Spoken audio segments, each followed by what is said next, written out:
Hey, so in this video, I want to work out some examples on volume and surface area. Here's a look at some of these. This is from an old test, and this is Mr. Kyle. Let's go ahead and jump right into it. So for this first one, we want to try to find the volume. So before we get started here, in the last iteration of the video that I was doing, I actually got to the next question and I was like, yeah, volume again. But then I didn't read this. So disclaimer, before you actually solve the problem, don't get all crazy and be like, oh, I know the formula for this. Let's go. Go ahead and read the problem first and make sure that you know what's up. So we want to find the volume. And this one's actually pretty straightforward. It's not composite. And there's a pretty neat little volume formula for it. Volume, I think I like more than surface area. Volume is less complex. It pretty much boils down to just the three formulas that they give you on the geometry EOC, which are volume equals base times height. Volume equals, forgot to put the 1/3 first, 1/3 base times height. And volume equals 4/3 pi r cubed. So for this first one, pretty much anything that's not pointy is what we're going to use this for, using super technical terms, as you can tell. So like, boxes, that was a terrible box, and triangular boxes even. So this is what people sometimes get confused with this, is that triangles in themselves are not pointy. They are the most pointy shape because, they only have three sides. So the more sides, the less pointy the object seems. But it's not pointy because it's not coming to a point. So anything that's boxy, or a soda can, right? A cylinder. Now, then if you have pointy shapes, pretty much just two kinds of pointy shapes. You got pyramids. So pyramids, and then cylinder, or sorry, I keep saying cylinder, cone, a cone. So if I have a pyramid or a cone, those come up to a point. They're pointy. And that's the technical term that I use for those. Law. So the way to remember this that I like to use, by the way, is if you have something like this, 1/3, you can make a little pyramid out of it. And then look at that, I have a little pyramid. There's my pyramid. So the 1/3 is for pointy shapes. The other one is for not pointy shapes. And then this crazy one, the fact that it looks kind of like the area of a circle, right? Pi r cubed, very similar to pi r squared, which is the area of a circle. That should clue you in on this one. This one's usually pretty straightforward. But if you see pi, right, the third one, that's obviously just for spheres or balls, whatever you want to call them. Ball would be the non-technical term, I guess. But anyways, we have a cone for this one. So we're going to use the cone formula, which is 1/3 capital B H. Capital B stands for area of the base. Area of the base is a circle, so the formula for that is pi r squared. So unfortunately, if you don't know your area formulas back from the previous unit on area and perimeter, then you might want to go ahead and learn those now. It's better late than never. If you need to put them on Quizlet cards or Study Blue, they both have apps you can use. I like Quizlet's app better, but I learned how to use Study Blue first. They're both online flashcards, or you can just write them on, 3x5 flashcards, whatever floats your boat. But the formula for this is going to be 1/3 pi r squared times height. So then we just plug numbers in. So 1/3 pi, those are just regular numbers. The radius, they gave us the radius, that's 9.6. We're going to square that. And then we want the height. So be careful, because height is like think about it in terms of you. If you wanted to measure your height, you measure your height from your heel up to the top of your head. You're not going to measure your height from the tip of your toe to the top of your head. It'd make you a little taller. And that's what they're doing here. They gave you the measurement from their toes to their head. We want to get the measurement straight from the heel to the head. So we want H right there. So let's go ahead and take this triangle and kind of bring it out. That's one of the other things you want to do, is don't be afraid to make another picture to help you understand what's going on in the problem. So that's 9.6. 26.5 is this guy. And we want to find H. Now, I have two sides. I'm missing the third, and that's a right triangle. So hopefully at this point you've gotten used to seeing something like that and thinking Pythagorean theorem. And that's exactly what we're going to do. So if I type this in, I'm going to go in and I'm going to type in, let me clear out my stuff here. So I'm on my graphing calculator. I'm going to do the square root. I'm going to just solve it. But if you want to go ahead and pause this video and see what you get for the height, and then see if we get the same thing. That way you can do some practice if you feel like you need to. If not, just give me a second here. 26.5 squared. And then I'm going to subtract. Oh, I don't want to subtract in the power. Minus 9.6 squared. All right, so I went ahead and just kind of solved it in my head and then typed it in the calculator here. I get 24.7. I get 24.7. So that means H is 24.7. Now that's not the answer, obviously, because if you look at the answer choices, they're all like 2,000 and something. So, you know, don't get distracted by having to solve for something else first in order to get your answer. The height is 24.7, so I plug that in right there. And then I'm going to take that number and just multiply it by all this other stuff. So multiply it by 9.6 squared. 9.6 squared. So I'm typing it into my calculator now. And then times pi. And then on your calculator, there is a button for pi. Or you can just put 3.14. That's a pretty good approximation. And that's usually what most people do. And then divide by 3. And I get 2383-ish. So I get B. 2383.79 if you round to 2 decimal places, which is exactly what they have for B. If you get exactly what they have for a multiple choice answer, that's a good sign. If you don't, that's actually a very bad sign. If I got, like, let's say for example, I got 2,109.76. Okay, if I got that for an answer, then I would not want to choose C. In fact, since it's close to C, but it's not close enough, that's still half of a yard, a cubic yard away. That should be a yellow flag, if not a red flag. That should tell you that you definitely did something wrong. You want to go back and check. Maybe it is C, and maybe you just added or subtracted a little bit too much or rounded not enough, or something like that. Like maybe you rounded your height to 25 instead of 24.7 or something like that. But if you get something that's close but not really close, not like 2,109.2, that might just be a rounding thing. But if you got something that's a little further away, you might want to check your work first. That's a no-go. If you don't get it close enough to the answer, that it's just, could be a rounding thing. So always be careful if you get an answer that's close to a wrong answer, or the correct answer even, because it could mean that you just messed up somewhere. All right, so let's go ahead and do the next one. If I want to do this one, I want to find the surface area. So I already circled it before we started here, but just make sure you read so that you're not trying to solve for the wrong thing, because they might have A, B, C, or D. One of those might be the volume.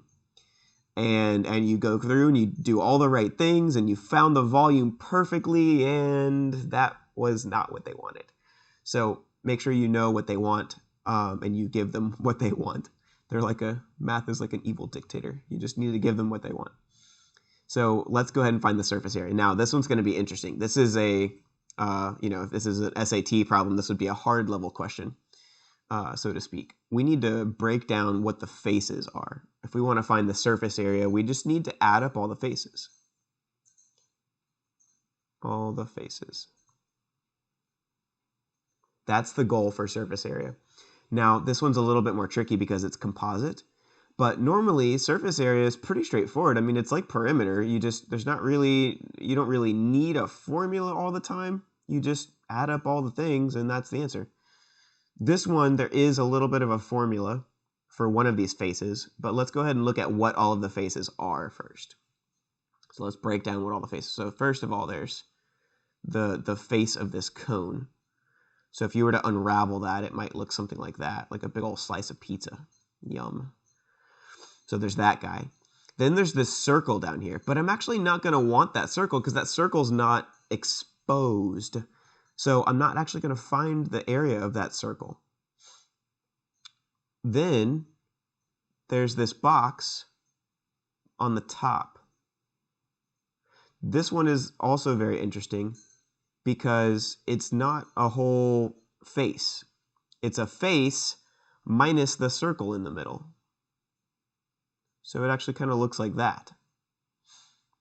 All right, that's one of our faces. And then the rest of the faces are all going to be pretty straightforward. They're all just, rectangles. So there's another one of these that has the same dimensions as this first one, but without the hole in it. So that one, both of these are going to have dimensions of 12 by 9. So they have the same dimensions, but just one of them has a hole missing in it. So we want to find that. We want to find that in both of them. And then, of course, we want to find all of this. But we don't need the circle in the cone. So if you were to just find the surface area of a cone, the surface area formula for a cone is pi r L, where L is the slanty height, plus pi r squared being the circle at the bottom of the cone. So we're just going to use pi r L for that guy. And that is a formula that I would recommend just knowing. In another video, I plan on showing where pi r L comes from. It's actually pretty straightforward, but it's just what you need to use. So it's pi times the radius being 3, times the length of the side, the slanted length, which is 7.6. So that's what those letters stand for. And then the other guys are pretty straightforward. So I'm just going to use red for the rest of these guys. But we've got a box right there. And there's actually 2 of those. And that's going to be 12 by 4. And we want 2 of those. And then the other box is over here. Pretty much the same, but just a little bit different. That's going to be 9 by 4. And we want 2 of those as well. All right, so altogether, if you have a box, right, so just a straight up box, which is usually called a rectangular prism, but I just like to call them boxes. So think like if you've ever tried to mail something to somebody, you choose from one of the box options at USPS or the UPS store. So now we have all of our faces. And if you want to add up all the faces of any box, there should be 6 altogether. So if I count them up, there's 2 here, 2 here. So that's 4 plus 1 plus 1, so that's 6. So I have all my faces. Any box is going to have 6 faces. Just a straight up box. All right. And then, of course, the pi r L. All right. So now that we've set it up, I wanted to make sure the setup was good to go here. That's why I spent most of my time on this problem with the setup, because the actual numbers, that's really like algebra 1. So a lot of times, I'm kind of maybe assuming that the algebra 1 is at least decent. So we don't have to really worry too much about that, meaning the actual, plugging in and doing the math. So we would have pi r L, pi, and then the radius is 3. The slanted height is 7.6. All right, plus, and then I'm going to have both of my areas of these guys. So 4 times 12 is 48, and I'm going to have 2 of those.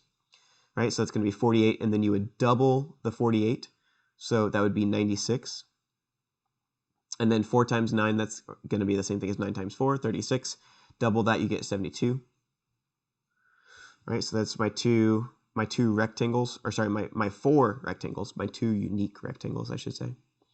And then I've got these 2 different green boxes here. So they're both going to be, and maybe I'll deal with them a little bit separately here. but they're both going to be starting out the same. 9 times 12, or 12 times 9, right? So that would be, what, 108? 108. And then in order to find the area of this, what I can do actually is just take the area of the whole thing and then subtract the piece that I want to cut out. So pi r squared. Subtract pi times the radius 3 squared.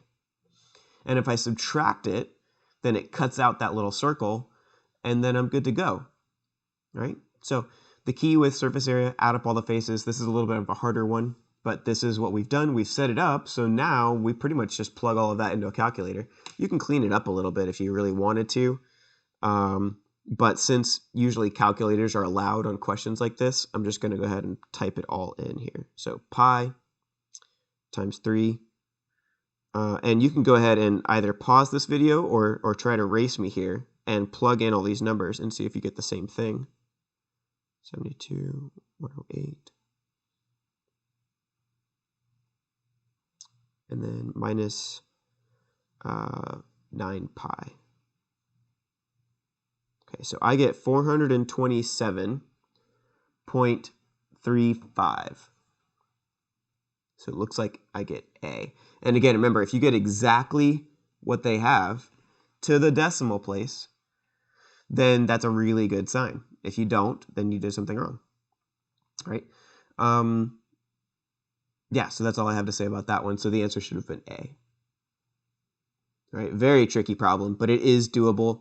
Another kind of side note, but good to know, is that if you get to one of these problems and you're just stuck, it's okay to move on. Just because you move on, that doesn't mean you're giving up. Moving on to the next problem is not giving up. It's just strategy. It's just good strategy. I would skip this problem. If this problem were on like an SAT test, I would skip it. I wouldn't do it because it takes too long. It takes more than a minute. Really, you should try to have all your math problems done, especially on the non-calculator portion of the SAT. You should have them all done in roughly a minute. And if you can't, skip it. Come back to it later. And that way you have more time, because if you spend only a minute or less on each problem, you have 25 minutes to answer 20 questions. So theoretically, if you were to take a minute on each one, you'd have 5 minutes at the end. If you didn't skip any of them, just left over. And if you did skip some, then you would have, you'd be done in less time. Let's say like 18 minutes. If you skip 2 problems, and then you'd have 7 minutes on each of those 2 problems, so 3.5 minutes each. So it's just good strategy. If it's going to take a while, even if you know how to do it, just skip it and come back to it. But I digress. Let's go ahead and do number 10. So we want to find the volume. If we're going to find the volume here, then, well, we just need the right formula. And this is not composite. It comes up to a point here. So it's the pointy formula. 1/3 area of the base times the height. So we just need to figure out, okay, well, what is the area of the base? It's going to be a rectangle, so it's just going to be base times height. Or I should say length times width here. I'm going to do length times width times height. That way I'm using different letters at least. And I was thinking about using a cursive L, but I don't know. It's a little too fancy. At least in this case, because usually cursive L means the slanted height. But length is 11. Width is 24. They're interchangeable. Doesn't really matter too much. And then the height is 7.5. So 1/3 times 11 times 24 times 7.5. This one was a nice little palette cleanser from that last one there. So we would just do 1/3 area of the base times the height. So I'm going to do 11 times 24 times 7.5, and then divide that by 3. And I get 660. So the answer should be A. 660. And that's it for that one. So let's go ahead and look at 11. So for 11, it looks kind of crazy. Some of these shapes, I don't know if maybe your issue sometimes is visualizing it. On the multiple intelligences quiz I took a long time ago, I remember spatial intelligence was my least, but I actually think very visually, so I thought that was kind of weird. I guess, any test, take it with a grain of salt, but this one, it looks like we've got it's just a box. It's not pointy, right? It's not pointy. It's got triangles in it, but it's not pointy. It doesn't come up to a point, so it's not a pyramid. It's just a box, so I just use base times height. And the area of the base, you can't just pick whatever face you want. You have to pick the most unique one. So if it's not a straight up box, like a USPS kind of box, then it does matter which face you choose. It would be whichever face is not a rectangle or a square or whatever. And that, in this case, is the triangle. So area of the base of a triangle is 1/2 base times height. Or since I already have h being height, let's do length times width. And that way I'm just not using the same letters here. So we want to take this triangle, and we want the base and the height of that triangle.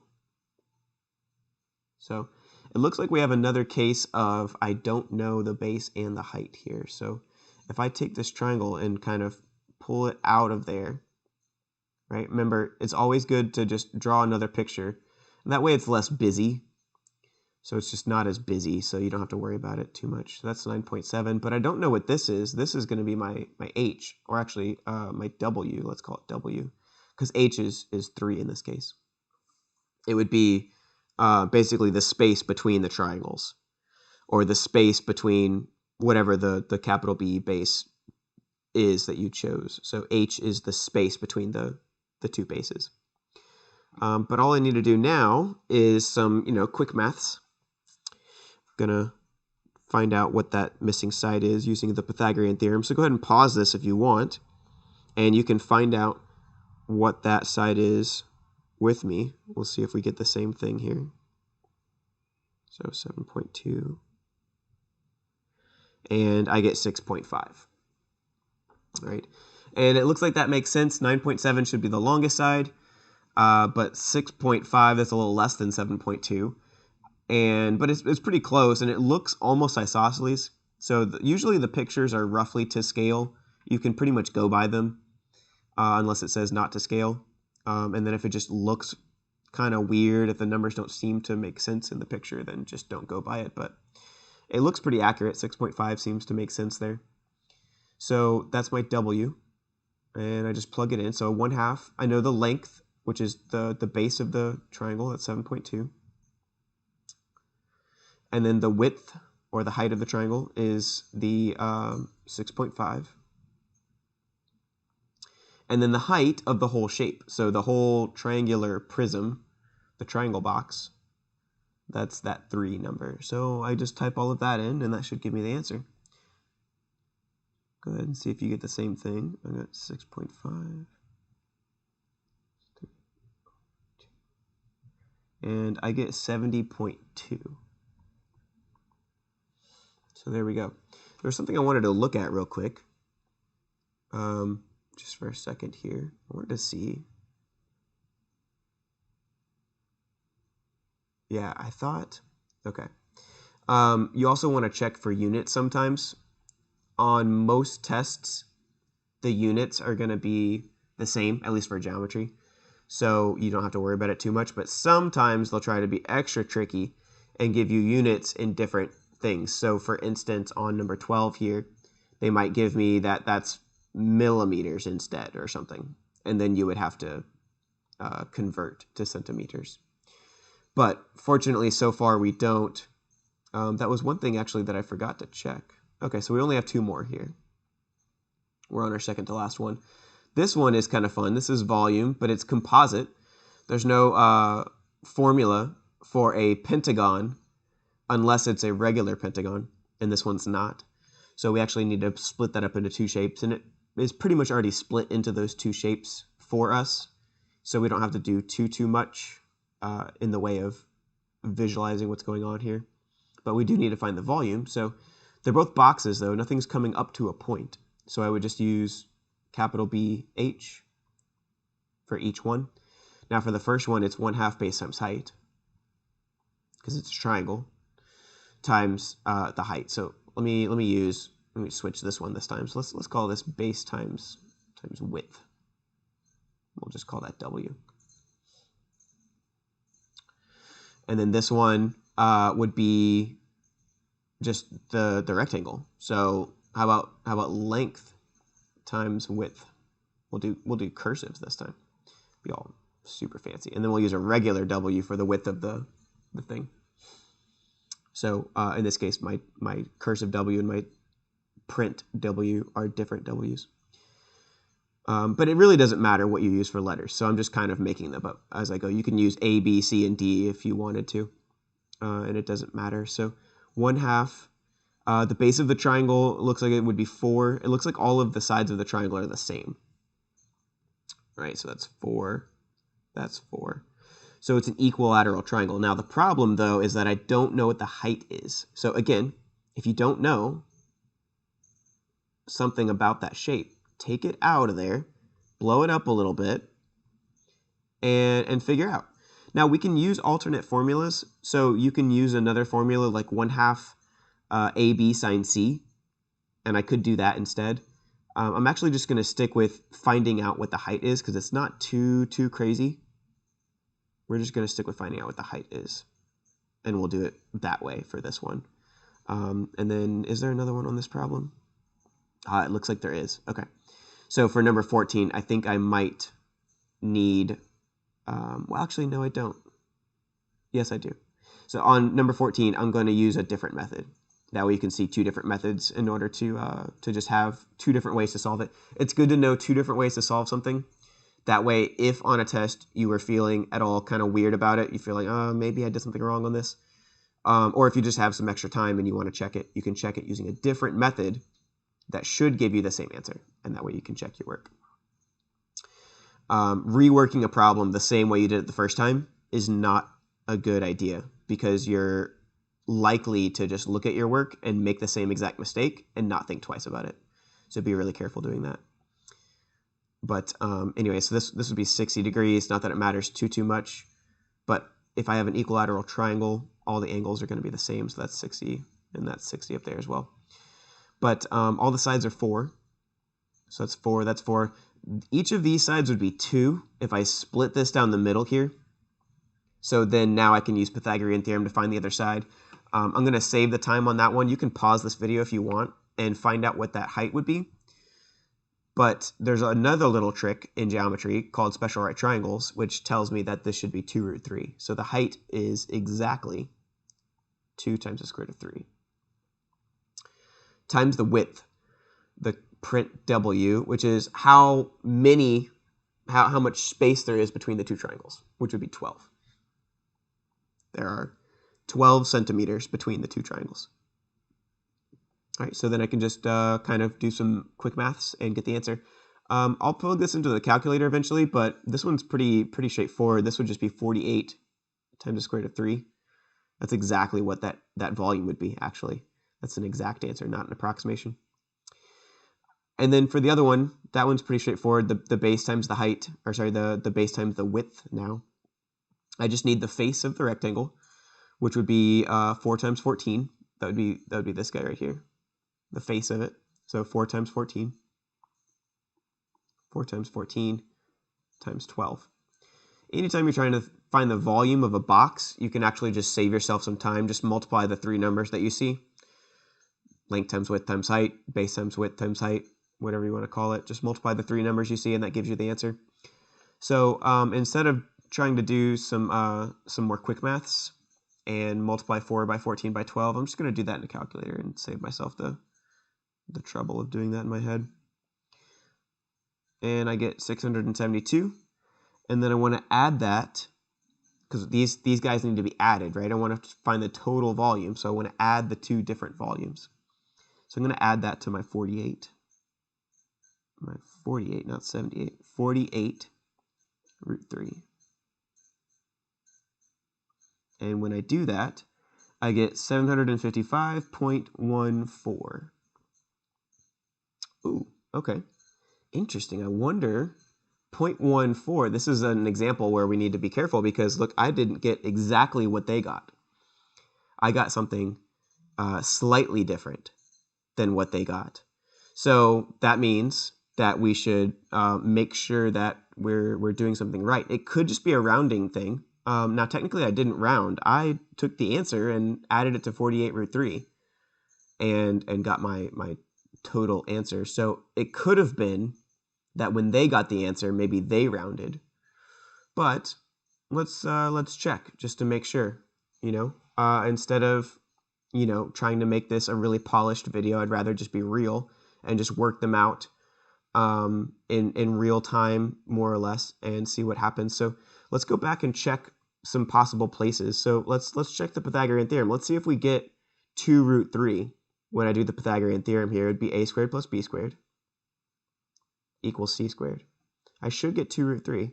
Let's look. So a is 2 squared plus b squared equals c squared. C squared is 4 squared.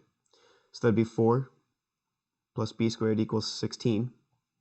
So that means that b squared would equal 12, which means b would be the square root of 12. Now 12 is 4 times 3. 4 times 3. That'd be the square root of 4 times the square root of 3, which is 2 root 3. So it looks like we're good to go there.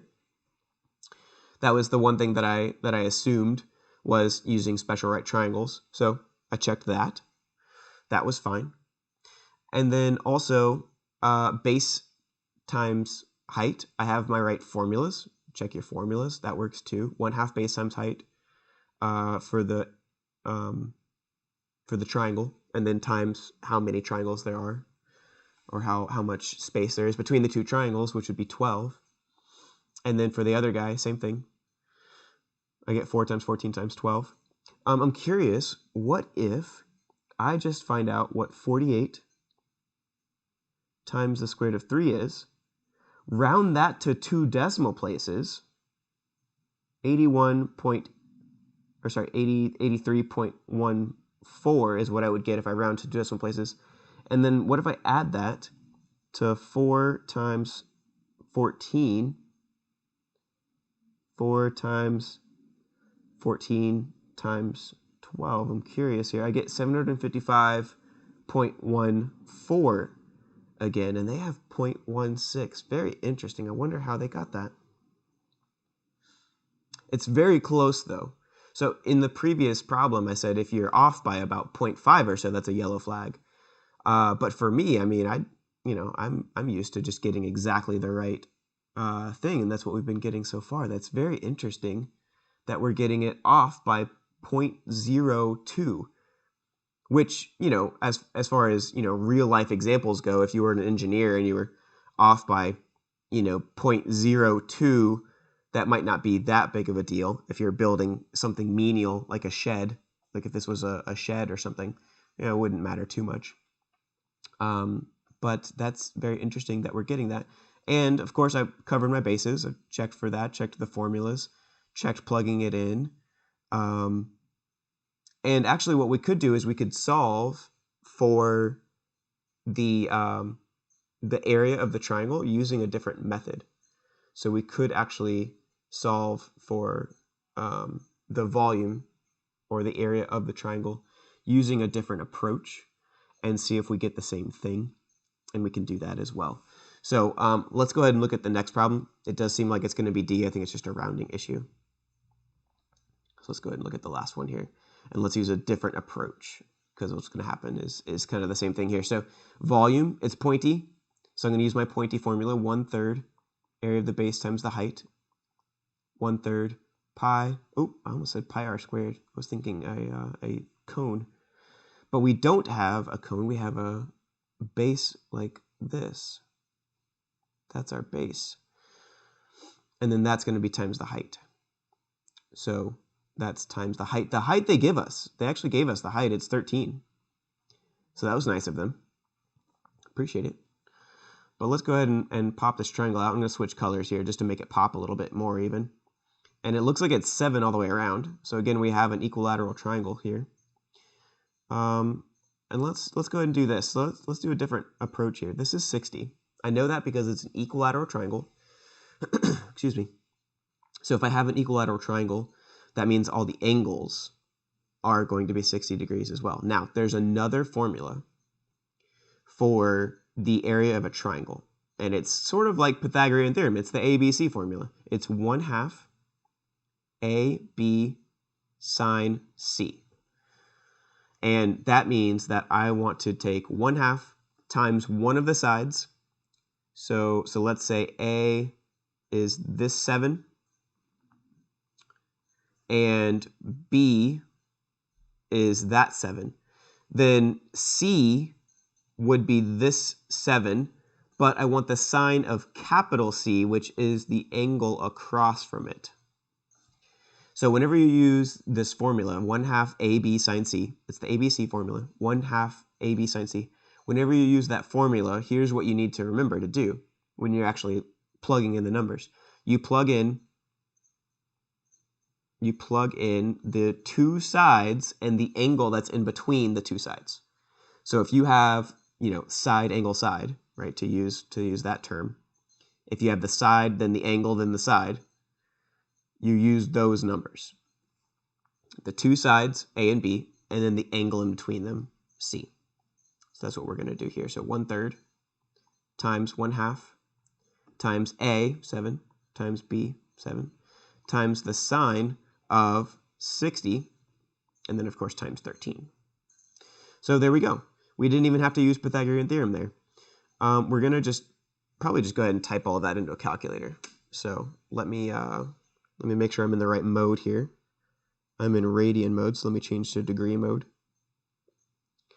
And I'm going to go ahead and type all this in. So I'm going to start with my not fractions, 7 times 7, which is obviously 49, but I'm just going to type it all in here. So times the sine of 60 degrees times 13, and then divided by 6, which is 3 times 2.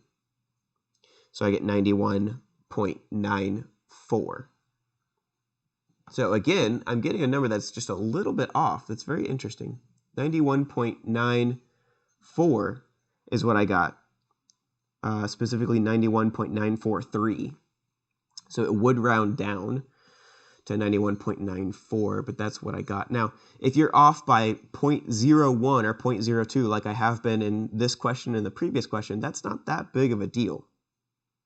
It is interesting, though, that the computer answer is off by that much, which I'm wondering if that's maybe because they're using more precise numbers. Maybe my calculator here is not rounding out far enough into the digits, but I'm thinking it's more likely that the computer-generated answer is using some sort of weird rounding and then rounding to 2 decimal places at the end, perhaps.